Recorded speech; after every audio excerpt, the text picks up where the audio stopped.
আমি আবারও আমার গাড়ির মাইলেজটা সম্পর্কে আপনারা একটু ধারণা দেই। আমি গতবারে তেল ভরছিলাম, এই এক দাগ ছিল, তখনই আমি তেল ভরছিলাম 1050 টাকা। আমি টোটাল চলাইছি হলো, দেখা যাচ্ছে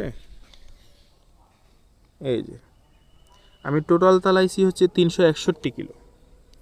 তো 361 কিলো চালাইছি, তাহলে আমার মাইলেজ কত পাইলাম আমি একটু যদি আমি দেখাই।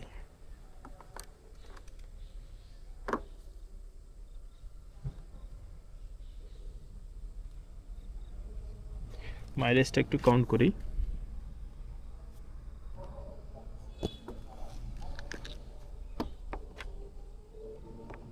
1050 টাকা ভাগ 122 টাকা, অর্থাৎ 8.6 লিটার আমি তেল ভরেছি।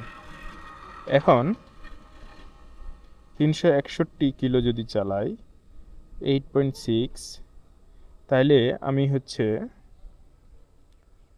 41.97 কিলো আমি এবার মাইলেজ পাইলাম। এর কারণ কি? এর কারণ খুব সিম্পল। আমি গতবার যে সার্ভিস সেন্টারে নিয়ে গেছিলাম, ওরা এখান থেকে প্রায় আমার 1 লিটার তেল বের করে গাড়িটা আমার ওয়াশ করছে, বিভিন্ন জিনিসপত্র ওয়াশ করছে। এটার জন্যই মাইলেজটা আমি কম পাইছি।